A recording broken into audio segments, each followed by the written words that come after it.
Okay.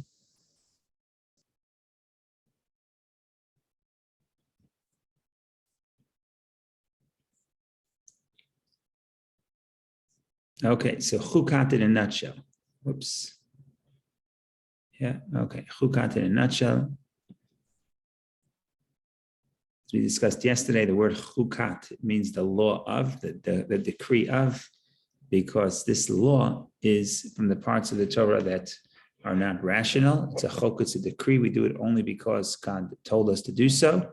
And from amongst all the chukim, all the decrees, this one is the most so. This one is the most difficult to understand. In any case, we'll read the nutshell. Moses is taught the laws of the red heifer, whose ashes purify a person who has been contaminated by contact with a dead body. Not sure contaminated is the best translation. Ritual impurity. Okay. After 40 years of journeying through the desert, the people of Israel arrive in the wilderness of Zin. Miriam dies. The people thirst for water. God tells Moses to speak to a rock and command it to give water. Moses gets angry at the rebellious Israelites and strikes the stone. Water issues forth, but Moses is told by God that neither he nor Aaron will enter the promised land. And as we'll read the verses, if we get there, is because you have not sanctified me. In other words, there's some element of sin in that Moshe hit the rock instead of speaking to the rock. Why that's such a big deal is another question. It's a question that virtually all the commentaries ask.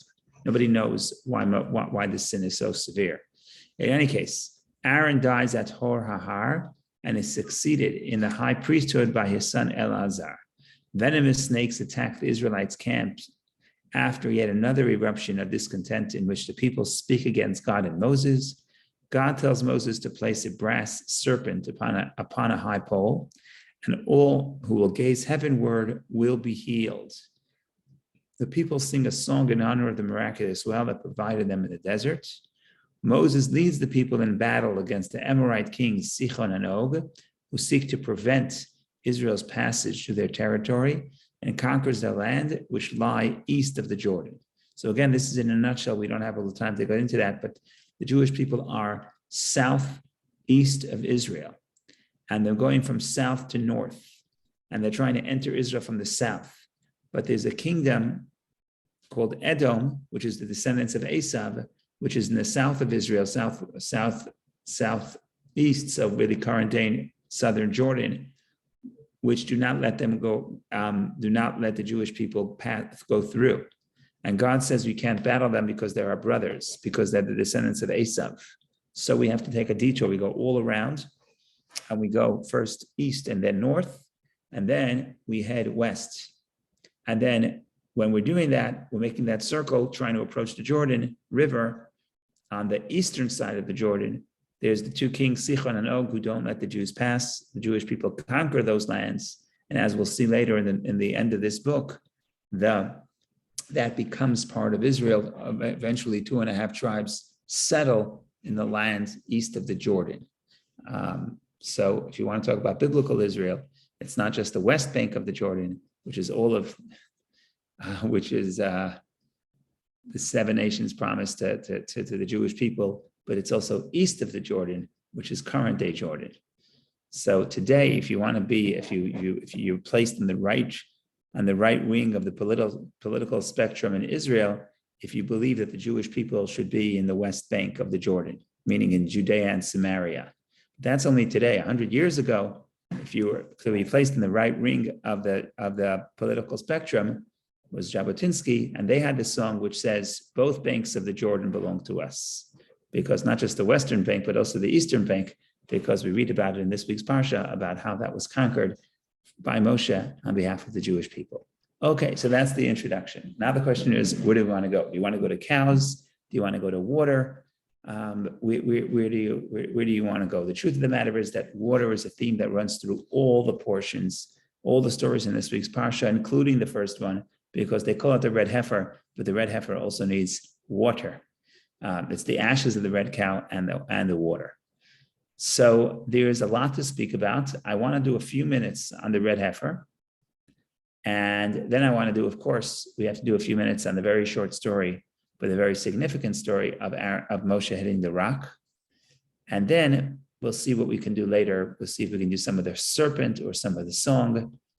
We want to touch upon as much as we can in these short few minutes that we have that remain, 42 minutes. But in the meantime, if you have any comments or questions or anything specific you want to talk about, please don't hesitate to raise them. Otherwise, we go straight to, I guess, the beginning of the parsha, which is the Red Heifer.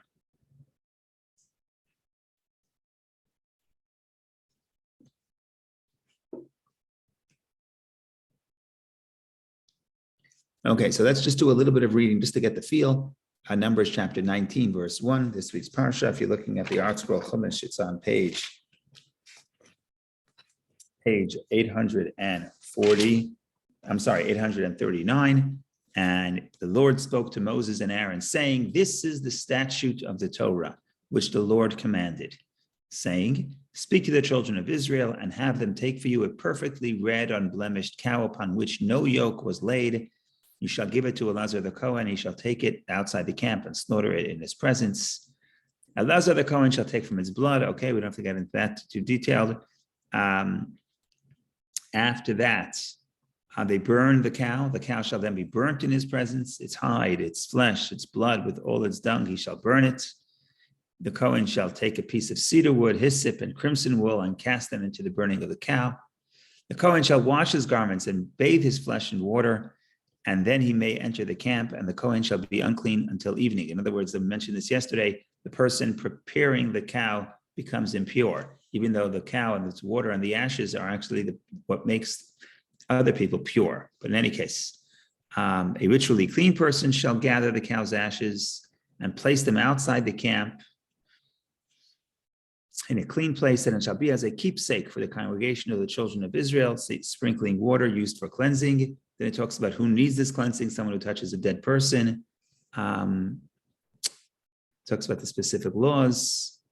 What do you do then? Look to scroll on to 17. They shall take for that unclean person from the ashes of the burnt purification offering, and it shall be placed in a vessel filled with spring water. So you take the ashes, you mix it with spring water. Then you go to chapter 19, verse 18, and the ritually clean person shall take the hyssop and dip it into the water and sprinkle it on the tent, on all the vessels, on the people who were in it, and on anyone who touched the bone, the slain person, the corpse, or the grave. In other words, you take the cedar and hyssop, you take the hyssop, you dip it into the water, but the water has the ashes of the cow, and then you sprinkle it on any person or object that becomes impure.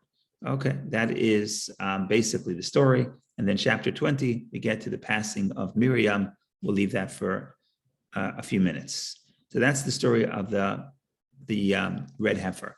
So what's interesting about the red heifer is that it has a lot of significance because, first of all, it's the decree of the Torah. We mentioned this yesterday. It doesn't say this is the statute in verse 2. It doesn't say this is the statutes of the cow. It says this is the statute of the Torah, which means something about this law of the red heifer really teaches us something about the general purpose of all of the Torah. So it sets all various commentators in all different directions looking at this law. And even though, as we mentioned, it's a decree, which means there are no reasons, but Maimonides already taught us that even the mitzvot that have no reason, we should try and seek to find a reason and explain a reason or learn something from it. And therefore, there's all kinds of interpretations based on different genres of what people think the purpose and the essence of the Torah is. And maybe we'll do a little sampling for 2-3 minutes. And the point is, in addition to the specific interpretation of this law, you also see how different people view what the purpose of the Torah is. Morally, spiritually, there are different angles. And based on what you think the Torah is telling us, the main message of the Torah, that's how you're going to interpret this story. So I'm going to start with the interpretation that we said here in the past, so I'm going to be brief. The Shamshon Fal Hirsch, 19th century commentator, he offers a very interesting interpretation. And basically, he says that all matters of impurity, especially the impurity of the death of coming in contact with a dead person, the problem is not really so mystical that there's some spiritual impurity that descends on the person. It's really a moral issue here. What do I mean? I mean that the Torah is battling a certain perspective. And this perspective, the negative perspective that the Torah is trying to battle, is reinforced by death. And that's why when a person comes in contact with death, a person is considered ritually impure, which means the person has to be careful and realize that he is in a dangerous moral state. And the person has to take steps to rehabilitate himself from the mistaken notion that death could potentially cause a person. Now, this is true about every impurity, but it's even more true about the impurity of coming in contact with a dead person. So to be brief, what is the big idea that the Torah is battling? So it was very common in the ancient world. And then it had, maybe the last couple of hundred years, people started disagreeing with that notion, but ultimately we're going back. Ultimately, we're going back in time, and now people are falling into the same mistake. And the big question is, are we morally free? Does the person have the moral freedom to decide and do something that is against their instincts? Or is a person basically just a product of either their genetics or their chemical makeup or their environment? And essentially, a person is not free to make their own choices. And there are tremendous ramifications for these philosophies, because if you believe that a person is essentially not free to make the right choice, then there's no morality, then there's no Torah. And that's why a lot of the idol worshipers, there was no morality. So because I am who I am, I have no choice, I can't change my ways. So the only way to get the gods to protect me is to perform rituals, to do different things, but nothing about changing my moral conduct, because I cannot change my moral conduct.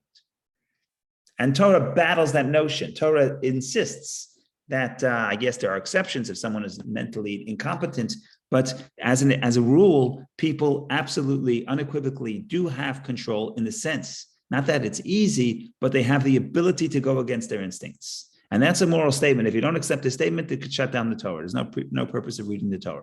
It's not entertainment. We don't come here because we have nothing better to do, right? We don't come here because it's fun. I mean, it is fun, but that's not the only reason. We come here because we understand the moral message of the Torah. Fine.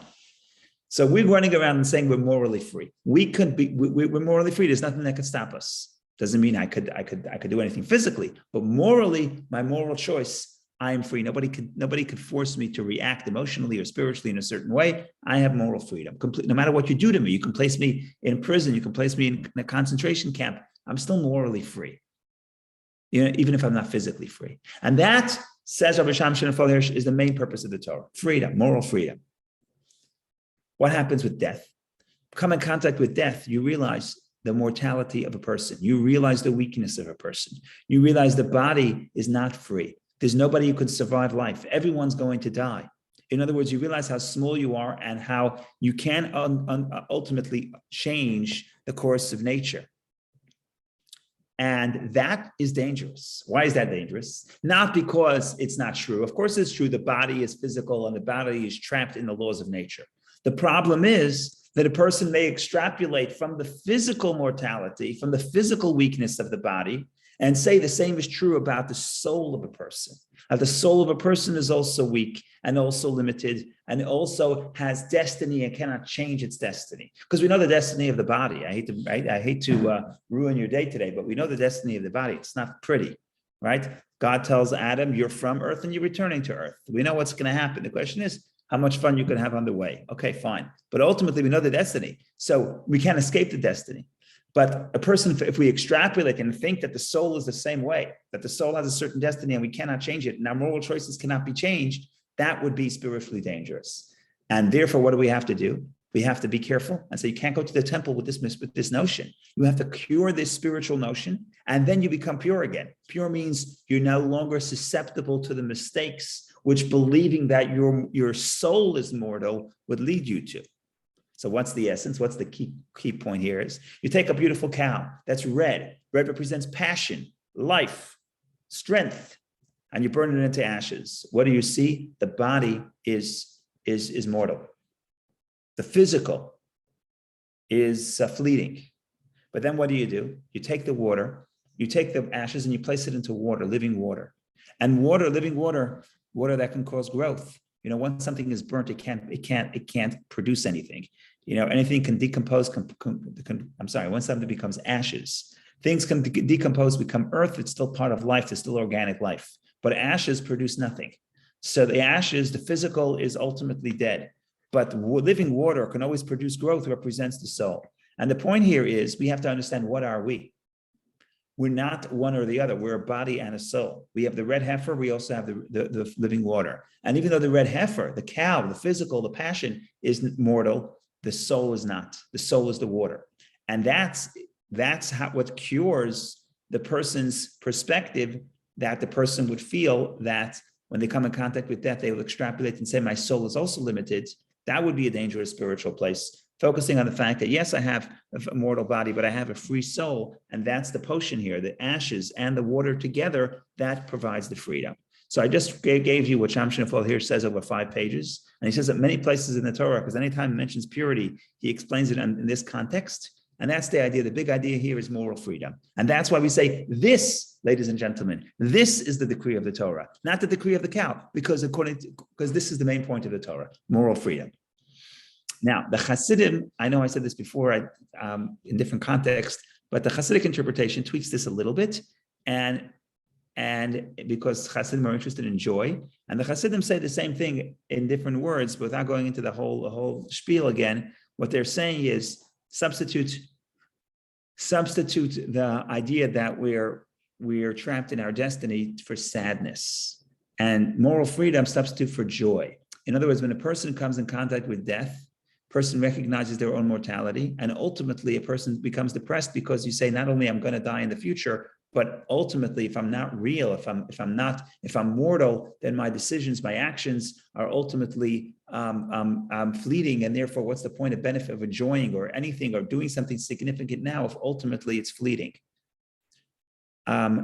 And the cure is the joy, because a person must be joyous. As we're studying on Fridays in Tanya, we just started the sections about joy. A person must be joyous. So what's the joy? The joy stems not from realizing that, not from ignoring the fact that the body is mortal, because the body is, but the joy comes from realizing that we have a soul, the living water, and the soul is immortal. So even though the physical connection is limited, and therefore, essentially, if you really take the time to think about it, or even if you don't, there is a certain sadness in the universe because time is fleeting and we are fleeting, but that's only the physical. The spiritual is the soul, and the soul is uplifting. And therefore, I go to a funeral, I'm spiritually compromised because I'm susceptible to sadness. And the process of taking 7 days of purification and going to the temple and having the living water with the red heifer sprayed upon me, that is a meditation to focus on the soul, and that will allow for the joy, which will then protect me from the spiritual perils of sadness and depression. So that's one idea. We still want to say a few more, but that's one idea.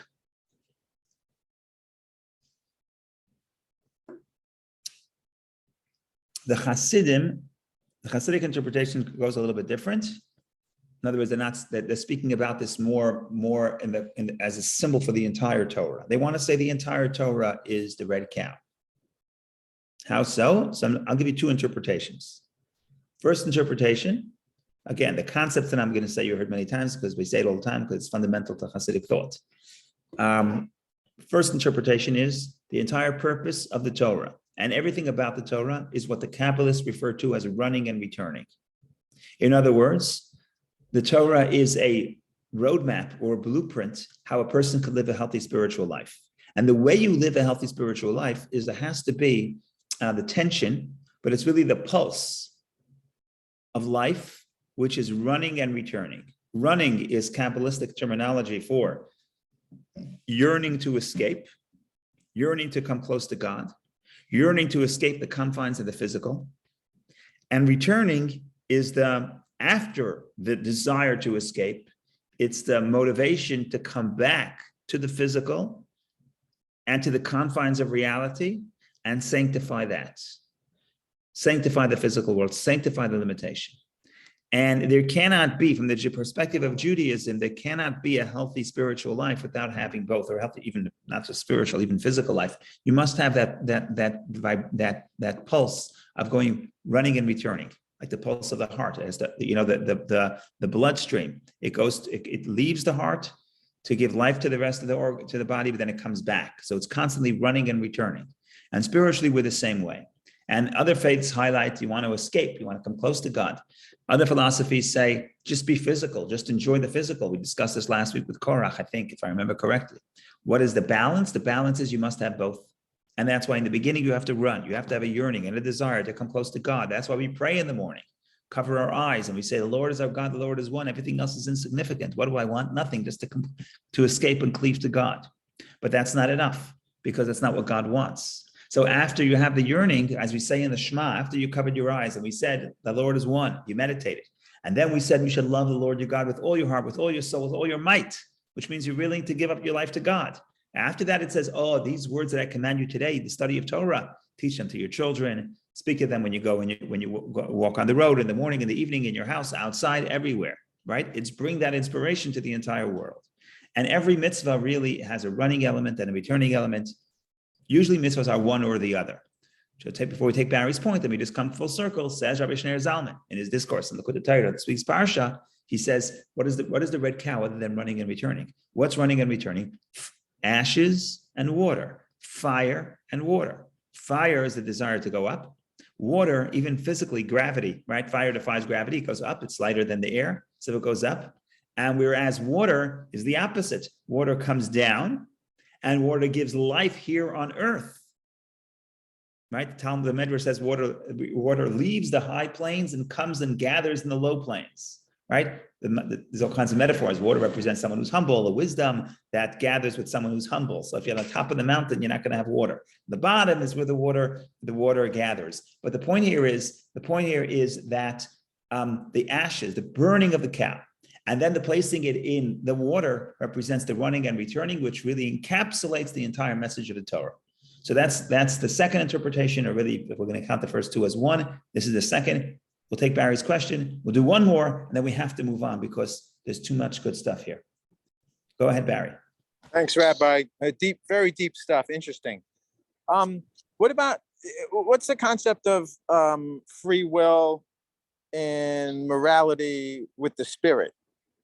Oh, so the spirit is free. If I come to you and I have to make a pitch and I want to say, you're free. Like my mother told me, she didn't tell me that because it wasn't true. But some mothers tell their kids, you can be whatever you want. Is that true? Well, you can be whatever you want. Is that true? Is that true? Can I be whatever I want? I'm not sure. You're very brave because you're going against what everybody tells their kids, which is you can be whatever you want. The answer is, of course you cannot be whatever I want.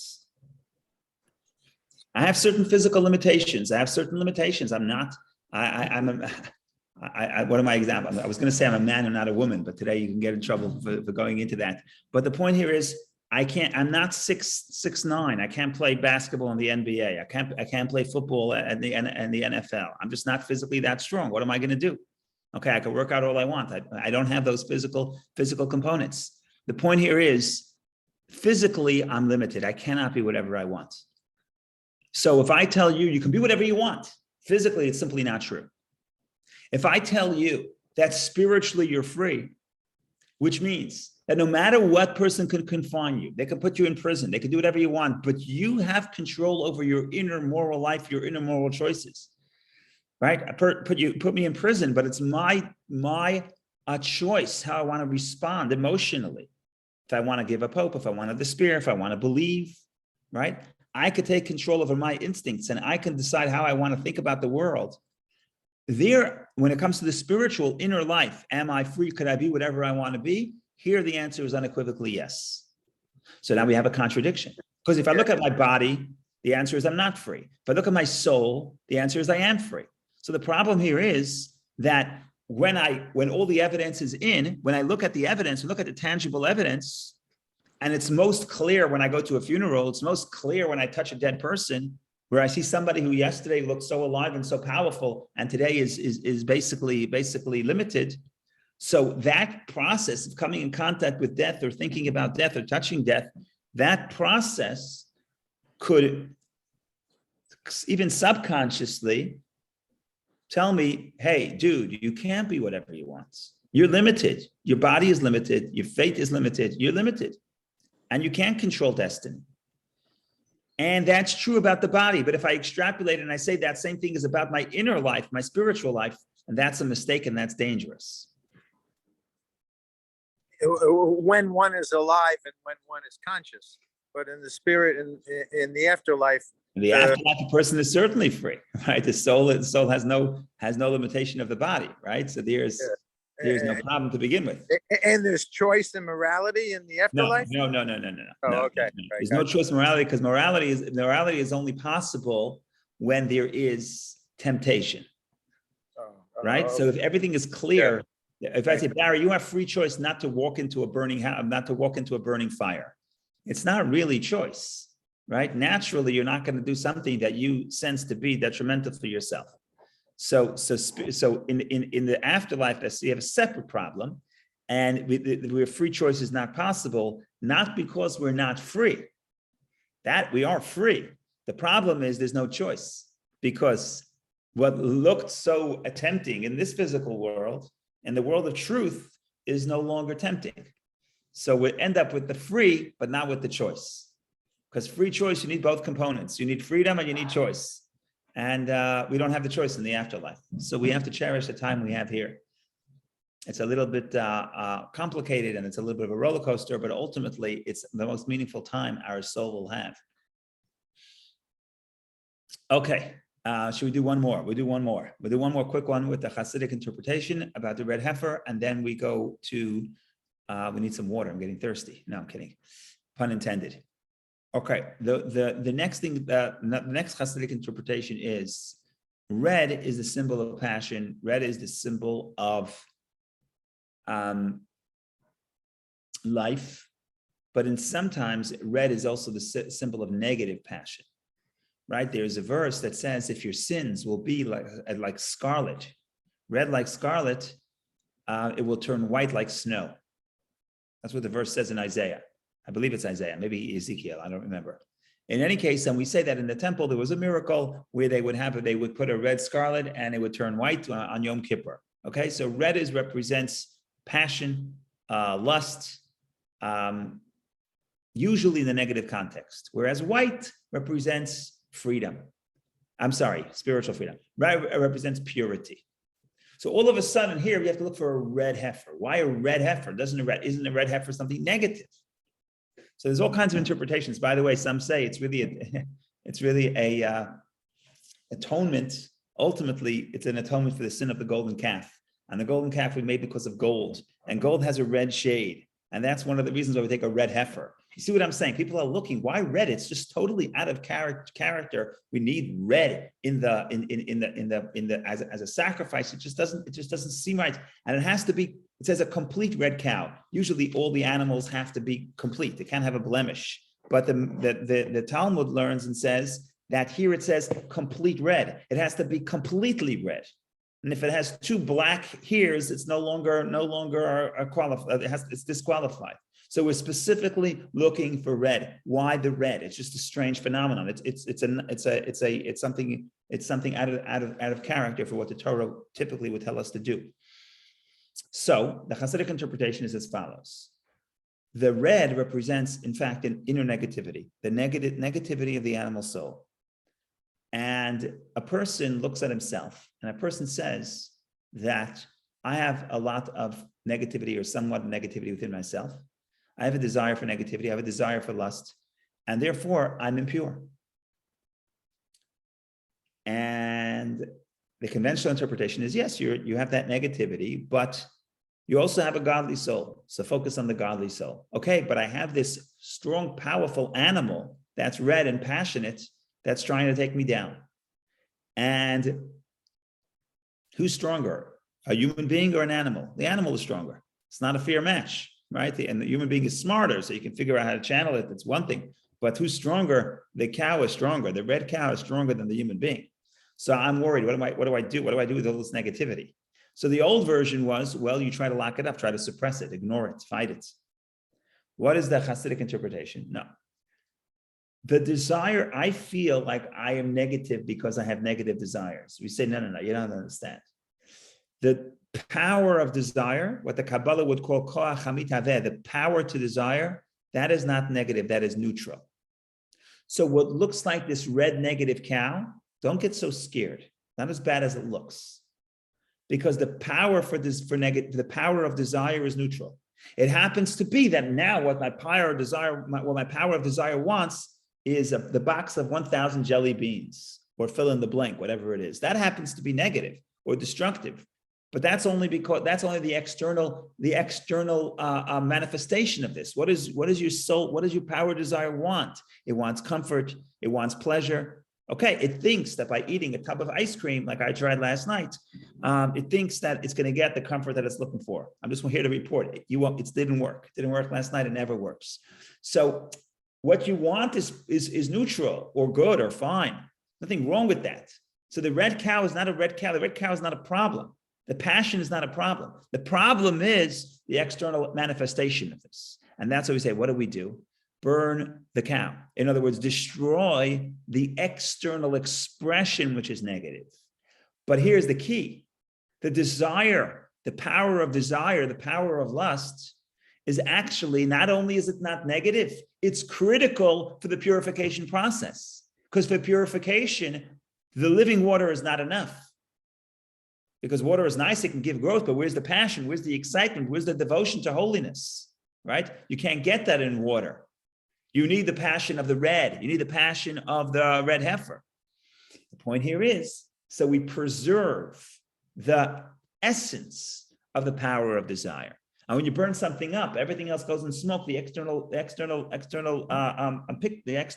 form goes up in smoke. What are you left with? You're left with the ashes. The ashes is a metaphor for the essence.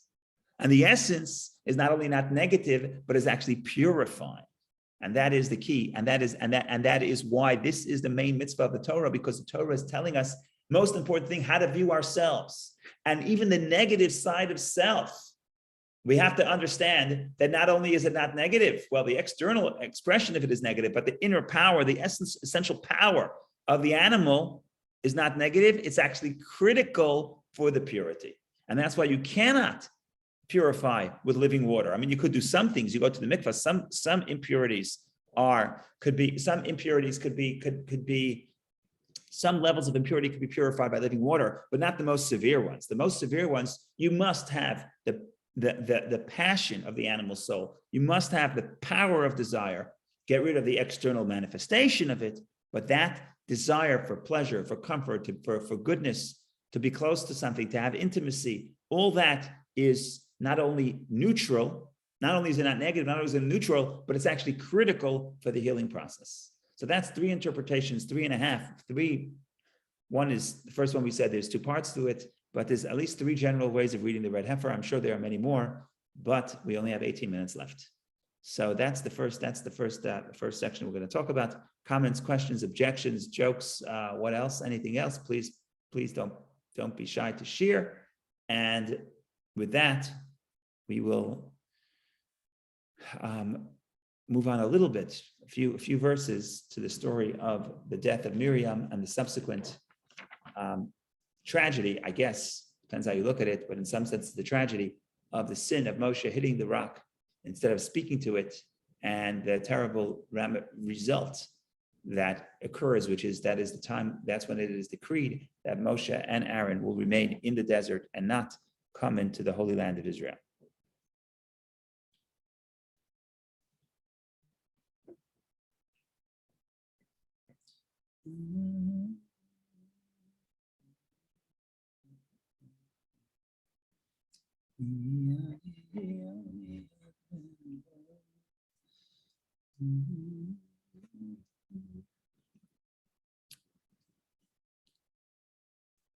Okay, so what we want to do now is I want to read a little bit of the story And if we have a few minutes, I'm also going to compare it to another story, and maybe that's how we'll get some clarity.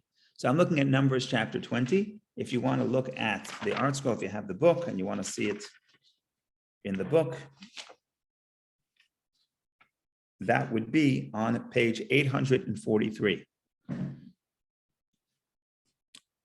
On your screen, it's verse 1, Numbers chapter 20, verse 1. The entire congregation of the children of Israel arrived in the desert of Sin in the first month, and the people settled in Kadesh. Miriam died there and was buried there.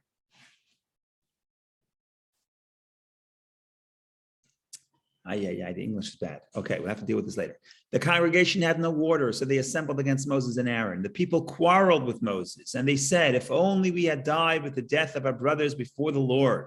Remember, over the past 39 years, that entire generation, anyone who was between 20 and 40 died, and 20 and 60 years old died. So now is the new generation, and they say, we have no water. If only we had died when everyone else died. Why have you brought the congregation of the Lord to this desert so that we and our livestock should die here? Why have you taken us out of Egypt to bring us to this evil place? It is not a place of seed, nor for fig trees, grapevines, or pomegranate trees, and there is no water to drink. So the people complain. Now, if you're listening to the complaints, it sounds very similar to what we had last week and what we had the week before. The Jews are constantly complaining. 39 years have passed, 40 years have passed, and not much. It seems that not much has changed. At least that's the way Moshe and Aaron react. How did Moshe and Aaron react to this? They do exactly what they have done in the past when there was a problem, when people gathered and complained. They ran for protection to the tent of meeting, and they fell on their face. That's what they did in the past. So in other words, Moshe and Aaron see this as a continuation to all the complaints that happened 40 years ago. 39 years ago, 39, 38 and a half to be precise. Moses and Aaron moved away from the assembly to the entrance of the tent of meeting, and they fell on their faces. Fell on their faces means we don't know what to do. It could be prayer, but it could also be despair. And then the glory of the Lord appeared to them. So what do we see here? We see something that looks like a replay. By the way, later we'll show that it is a replay. 40 years earlier, the same story happened. God came to the Jewish people were thirsty. God told Moshe and Aaron, take the stick and hit the stone. And Moshe hits the stone and the water comes out and everything is fine. 40 years later, same repeat. The people come to Moshe again and complain. Moshe does what he always does when the people complain. He falls on his face. And now we understand why Moshe makes the mistake and hits the rock, because he tried that 40 years ago and it worked then. So maybe it will work now as well. So let's read that as well. So we go to the third paragraph. The Lord spoke to Moses saying, take the staff and assemble the congregation, you and your brother Aaron, and speak to the rock in their presence, so that it will give forth its water. You shall bring forth water for them from the rock and give the congregation and their livestock to drink. Moses took the staff from before the Lord as he had commanded him. Moses and Aaron assembled the congregation in front of the rock and said to them, now listen, you rebels, can we draw water for you from this rock? Moses raised his hand and struck the rock with his staff twice, when an abundance of water gushed forth, and the congregation and their livestock drank. Okay. The big problem is the Lord said to Moses and Aaron, since you did not have faith in me to sanctify me in the eyes of the children of Israel, therefore you shall not bring the assembly of the land to the land which I have given them. These are the waters of dispute, Mei Merivah, where the children of Israel contended with the Lord, and he was sanctified through them.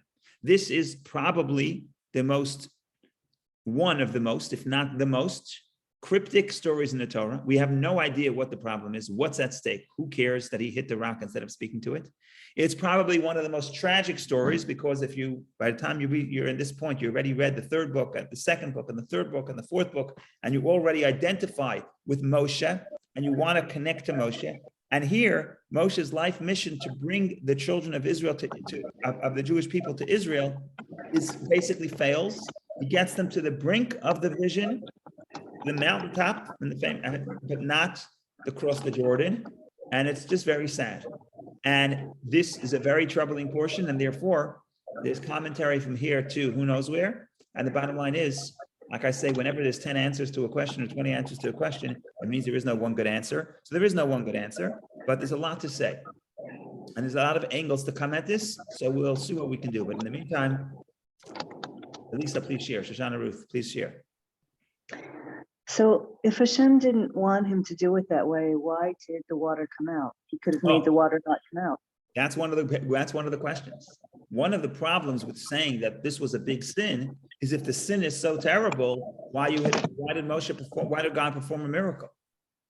So that's one of the, I don't remember exactly who, but one of the problems with really pointing with classifying this as a sin, even though it sounds like that's what God is doing in verse 12, and basically that's the story, the punishment, the result.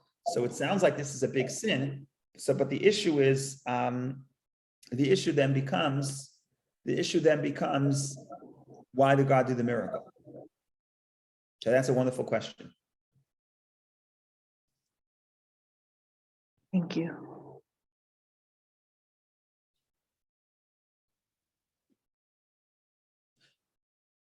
So very quickly, I want to give three general approaches. Within these three general approaches, there are multiple interpretations in each one.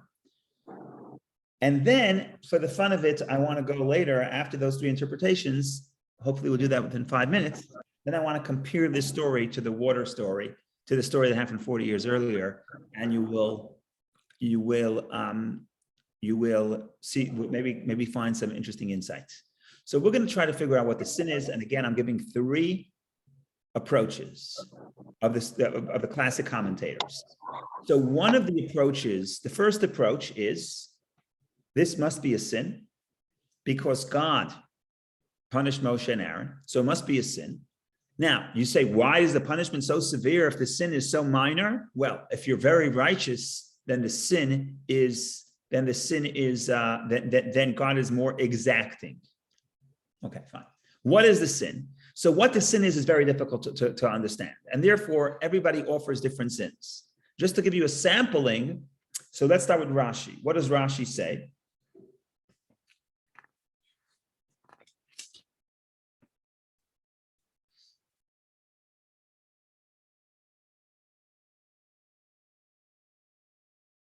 Rashi says, is this Moshe's biggest sin?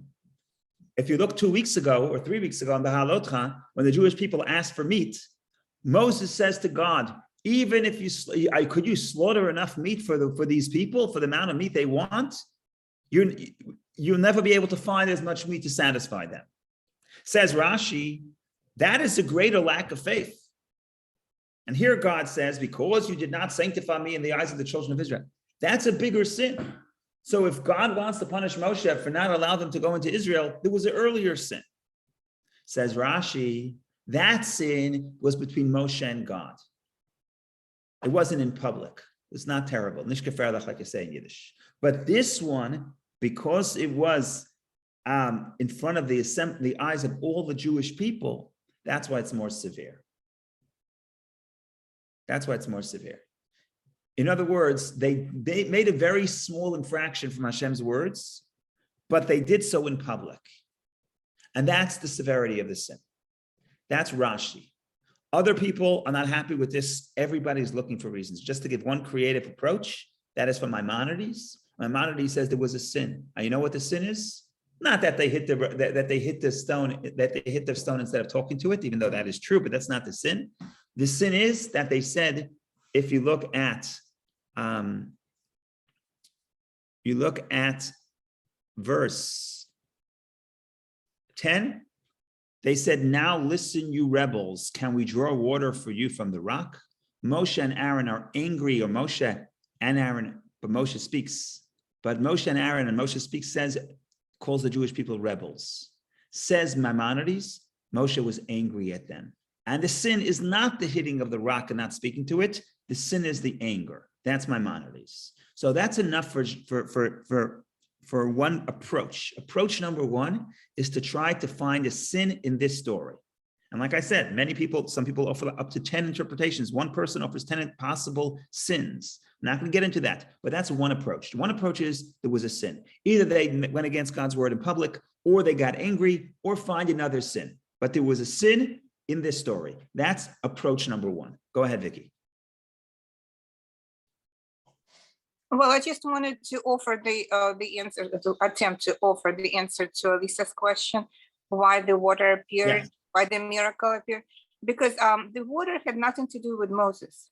The water was for the people. So Right. Hashem was supposed to give water to the people. And whether Moshe hits the rock or talks to the rock, it shouldn't matter from Hashem's point of Yeah, view. the people, what do the people do wrong? Exactly. All right. Okay, But that's- but the issue is more that, yes, the people deserve the water, but if it's such a sin, Right. Hashem should bring the water in a way that's not sinful. Yeah. Okay, so we're gonna get to now. So I suspect that at least we'll be happier with approach 2 and 3. Okay, so again, approach 1 is to say that there is a sin in this episode, and it's not easy to commit. I mean, it's not easy to make the case. It's doable. Most people do this, but it's not so easy. Then you have people like Abarbanel, approach number 2. And approach number 2 says, no. The sin is not here. This is not the sin. Come on, give me a break. This is not the sin. This is just the excuse. This is just the excuse. God wants to punish Moshe and Aaron for other reasons. Moshe, because he sent the spies, and that caused the calamity of the spies coming back and the Jewish people being delayed for 40 years. Aaron for making the golden calf. The problem is to honor Moshe and Aaron. You can't say Moshe and Aaron, Moshe, we're punishing you because you sent the spies, because it's disrespectful for Moshe, because that sin is too great. So to cover it up, we say, oh, there was a technicality. You hit the rock. You know what? Oh, that's the sin. But everyone knows that's just to cover it up. Everyone knows that's not the sin. It's impossible to say that's the underlying sin. So whether or not you like that Barbanel, but you see what he's doing here. You see that he reads this portion. He says, sorry, ladies and gentlemen, I don't see a sin here, or not a severe sin. And he explains, especially because God said, speak to the rock. How do you speak to the rock? What language? Hebrew, French, Chinese? The way you speak to the rock is you hit it. That's speak. And God says, take the staff. Take the staff. So there's no real sin here, says Abarbanel. So you have to look for the sin elsewhere. Even though God says, because of this, you did not sanctify me. So he has a thing. He says, if they were perfect here, then they would atone for the earlier sin. Because both the sins of Aaron and Moshe were sins of lack of faith. In other words, caused the people to have lack of faith, either the golden calf or the spies, which ultimately the Jewish people lose faith in God.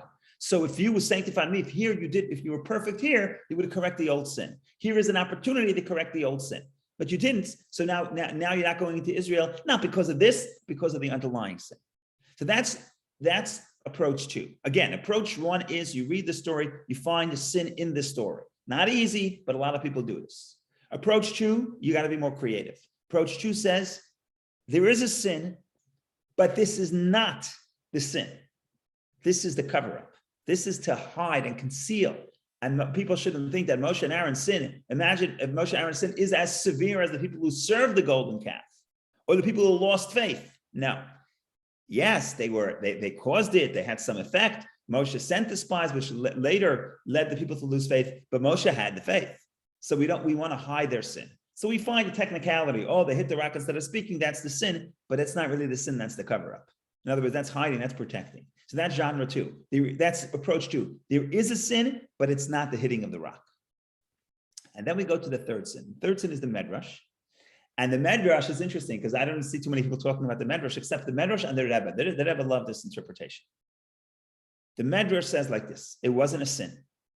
It wasn't a sin. The hitting the water wasn't a sin. Even going in, there wasn't a sin elsewhere. There wasn't a sin in hitting of the rock like approach 1, and there was not a sin and there was no sin in elsewhere that this is the cover-up to. There's no sin. So why does Moshe and Aaron not go into the land of Israel? Because their people, their generation that they took out of Egypt did not go into Israel. And the Medrash says, if you have a shepherd, and the shepherd wants to go into Israel, but the sheep all died, were all consumed by the foxes, and the sheep were left in Israel. That's not the praise of the shepherd, right? If the ship goes down and the captain saves himself, that is not the praise of the captain. So in other words, the reason why Moshe and Aaron stay in the desert is because their people stay in the desert. And the Medrash says, rejects the notion that it's a sin. Even though the simple interpretation says that it was a sin, the Medrash insists that it's not a sin. And how to square that exactly, if we have 2-3 more minutes, we'll try to do that a little bit, but there's a lot more to say on this, but I just want to put out these 3 these three approaches. Either there was a sin with the hitting of the stone, or approach two, there was a sin, but it's not the hitting of the stone, it's another sin elsewhere. This is just to protect Moshe and Aaron's dignity. So we say this was the sin. It's a very small sin. We say this was the sin. And the Medrash says it's got nothing to do with the sin. Even if they wouldn't sin, God would do something else. Moshe and Aaron cannot go into Israel. What lesson would that be for the Jewish people? What does that mean between the connection between the leader and his flock? That the flock stay in the desert and the leader goes into Israel? Impossible. If Moshe's people are in the desert, then Moshe's in the desert. Now, I just want to tweak that a little bit and say that whatever this sin happens, let's defend the Medrash a little bit. It sounds like there was a sin. It sounds like Moshe did something wrong. The reason why Moshe did something wrong is because Moshe did not read the people. I alluded to this earlier. He thought this is a replay of the previous sins, but Moshe did not read the people correctly. This was not a sin. Moshe misread the people. And because he misread the people, he acted in a way that was less than perfect. Either he was angry or whatever, you'll see in a minute. Moshe misread the people. Is that a sin? The third approach would say no. Moshe misreads the new generation because he's attached to the old generation. And that's not a weakness, it's a strength. Some people read it as a weakness. Moshe can't move on. Moshe can't realize that the people before him are new people. He can't move on because not because he's stuck in his old patterns, because he's emotionally connected to his people. And that's why he misreads the new people. Now, it's 11 o'clock, but it's too much fun. So if you want, we'll stay 3-4 minutes over. And I'm going to show you, we don't have to go all through the comparisons, but I'll show you at least one very strong point where the Torah emphasizes that it's not the same mistake as 40 years earlier. It's not the same complaint. Moshe could be forgiven to think that it is the same complaint. And if you're Moshe, you go into anger because nothing happened over the past 40 years. We're making the same mistake as before. But the answer is they're not making the same mistake. This was not a mistake on the people's behalf. So how come Moshe misread it? Because Moshe is connected to the old generation. Why? Because that's what a leader is. A leader doesn't move on. If the ship goes down, the leader doesn't say, okay, fine, I'll find a new flock. I'll find new people. It doesn't work that way. That's the spiritual bond between Moshe and his generation. So that's how we get to the third approach, which is that it's not a sin. And even if you want to tell me there was a sin, because the Torah implies that there was a sin, but the sin is, it's not a bad sin. It's a sin because Moshe is connected to the old generation. He cannot connect to the new generation. Not because he can't, because he's not capable of it, because he's emotionally connected to his generation. And that's what a leader is supposed to do. So now that's the three approaches. So I think what we did today, we did a lot. We did three approaches. I wasn't planning on doing this. I know a class needs structure, but I didn't come in with a structure this morning, but it came out with structure. We had three interpretations for the red heifer, and we have three approaches for the water for the story of the water hitting the rock. We'll take Barry's question, and then we'll see what happens. If we have 2-3 more minutes, I'll still try to do. Thank you. Just a real quick comment. Yes. Is anyone ever make a discussion about, they didn't get into Israel, but what if maybe the journey was the meaningful, valuable experience? Yes. Yeah, I mean, getting the award at the end of the award ceremony is not as significant as the leadership and the journey. Maybe that's the message. But that's a painful message because Moshe wants to see it. There's no question that Moshe had a deep desire to see the land of Israel. But yes, your point is very well taken. Maybe that's the message.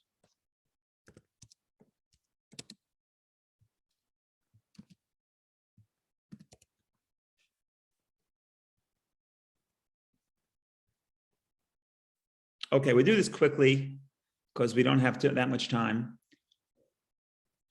But what I want to do now, try to do now, is a comparison between the story that we just read and the story that happened 40 years earlier, which seems very, very similar, especially in the English. In the English, you will see that you missed the key word here. You missed the key word here, but we will try. So here we go. This is 40 years earlier. As soon as they crossed the sea, they crossed the Red Sea. They sing the song. And they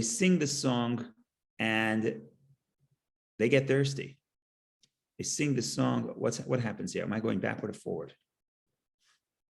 Chapter 17. I'm wasting your time here. Okay, chapter 17. Okay, you ready? Here we go.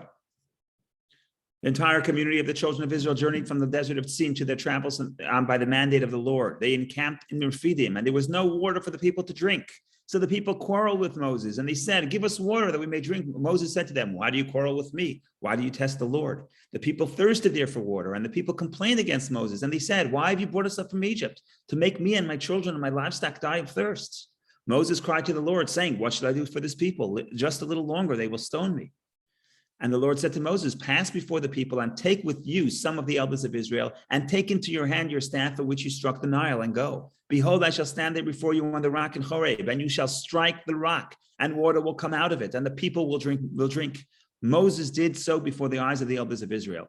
He named the place Massa, testing, and Meribah, quarreling, because the quarrel of the children of Israel because of their testing of the Lord, saying, "Is the Lord in our midst or not?" Beautiful. That's it. Beautiful story. Great story, right? The Moshe people were thirsty. God told Moshe, hit the rock. Moshe hits the rock and the water comes out. Wonderful. Very similar to our story. Now you understand why Moshe hit the rock. It worked 40 years ago. But once you start getting into the details, you see it's a completely different story. Completely different story. Okay? We're going to start with one word.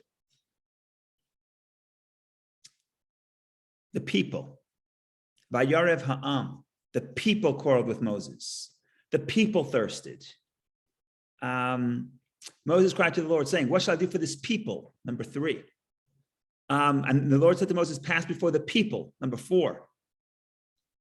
And the people will drink. Number 5. Okay, so we already have 5 times that it says people, that I probably missed at least 2 more. Okay, let's see if I miss anyone. Okay, there's one here. And the people, and there was no water for the people to drink. 6. And the people quarreled with Moses. I think there's 7. I think there's 7 peoples here. People. Okay. What does people mean? In biblical Hebrew, people is not a ha'am. The am is not a dignified expression. It's the people, the lowest common denominator. It's not a name that represents any quality. The first word, however, the entire community of the children of Israel. Community is different than people. Am is people. Community means there's some message and some theme that binds us. And that's the word for adat. So we begin with community of the children of Israel, but very quickly the people complain, the people are thirsty. Moshe calls them people, God calls them people, everybody's calling them people, they're all people. 40 years later, Moshe still thinks they're people. People is a group of people who kvetch. Moshe still thinks that they're people, but they're not people anymore. You go to our parsha, you're going to see the word not people, but Ada. In Exodus, they translate this adat, community. It's probably congregation. Okay, let's see. Ada, and assemble the congregation. But Ada is a different word. It's not only congregation. Congregation means Ada comes get together. Ohel Moed, tent of meeting, coming together with a united theme. But Ada also comes from the word aid, testimony. The Jewish people are testimony. They are the ones who declare the presence of God in this world. So Ada is a completely different word. We're united. We have a theme. We have a goal. We have a mission. We have a story. Okay. Happens to be that Ada is thirsty. Now let's count how many Adas we have here. Every time it says congregation. Okay. Take the staff and assemble the congregation. Oh, before that. The congregation of Israel arrived at the desert of Sin. Congregation. The people settled in Kadesh. It does say people. The congregation had no water. Second congregation. Okay. Why have you brought the congregation of the Lord? Look how the people define themselves, not as people, but the congregation, the witnesses of the Lord. They see themselves as part of as people whose job it is to spread Hashem in this world. And what do they say? They're not saying, "Why did you take us out of Egypt? We want to go back to Egypt." That's what they said 40 years earlier. Here they say, "Why did you take us out of Egypt to bring us here?" It's not a place of fig trees, grapevines, and pomegranates. What is the place of these fruit? Israel. So in both episodes, we complain, why are we in the deserts? But in the first one was, why are we in the desert? Why are we not back in Egypt? The second one is, why are we in the desert? Why aren't we in Israel? And Moses and Aaron moved away from the assembly. Again, Eidah time number 4. Moshe falls down. Moshe did not pick up this distinction. He doesn't realize that the people on our Eidah, they're not Ha'am, they're not people, they're a congregation. So we already have 4 times. The Lord said, take the staff and assemble the congregation 5 times. Okay. And you shall give the congregation 6 times. Okay. Let's keep going. And the congregation and the livestock drank 7 times. So some commentators say when it says 7 times, that's the word the Torah is pushing.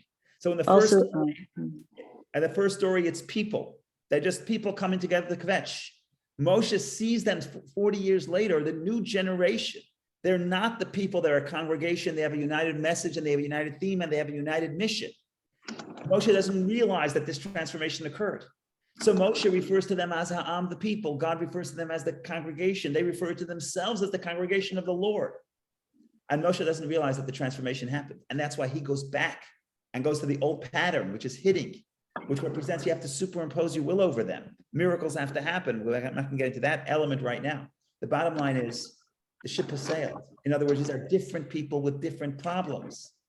They are not making the same mistake. Moshe doesn't realize that. Why doesn't he realize that? Not because he's a bad leader, because he's a good leader, because he's connected to his people. So there's a lot more to say on this, but I could not come and defend. I could not hold back from defending Moshe in that sense. So that's enough for today. Comments, questions, welcome. Just to point this out again, we had 3 interpretations of the water, 3 interpretations of the Red Heifer. Either number 1, it's the teaching us that even though the body is trapped, the soul is free, or it's teaching us that we need water and ashes running and returning, or it's teaching us that the power of desire itself is critical for purification. So that was the 3 approaches that we did in the first 40 minutes. And then we have the 3 approaches to the story of the water. Number one, there was a sin with the hitting of the rock. Number 2, there was a sin, but the sin was elsewhere. And the hitting of the rock was just the excuse. And number 3, there was no sin. And Moshe, the problem here is Moshe does not read the people correctly because, the Medrash says Moshe cannot go into Israel. He has to be with his people. If you want to insist there's a sin, you would say there's a sin to the extent that there's a miscommunication between Moshe and the new generation. But that's not as a result of Moshe being a bad leader or being stuck in old ways and not willing to change. It's because Moshe was connected to his generation. At least that's the lens of the Medrash. And that was the approach that the Rebbe took. So that is the story in short. A lot more to say. Thank you for joining. Thank you for staying over. Go ahead, Elisa. Is there anything about when it refers to Kahal? Because refer to Kahal is I can get into the details and try to explain each one individually. But the bottom line is, people are also a Kahal, even people with a mission, even people who understand their spiritual purpose, which is to bring the message of Hashem to the world. They also have an element of the physical people who are thirsty. But if you notice, we can go through each one. If you notice, whenever the narrator talks or God talks, it's Eidah. Okay, let's go back for a second. Let's see what we can do. Let's see if we can clarify this. Let's share the screen.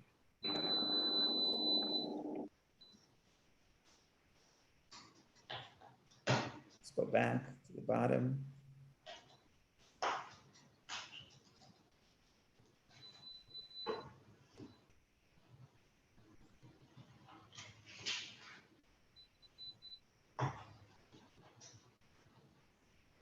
We have Ha'am B'Kadesh. Okay, so you have Ha'am. The Am sits in Kadesh. That's where Miriam dies. Some people say that was a sin that didn't mourn her. So let's say Ha'am is referring to that sin that didn't mourn her properly. That's in verse 1. Any other Ha'ams?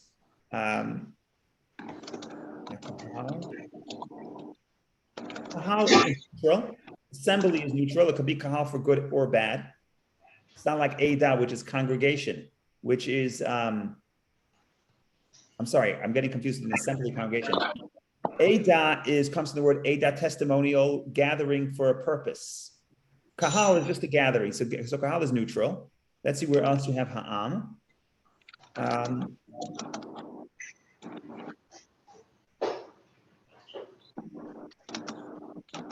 Moshe says kahal, which again is neutral.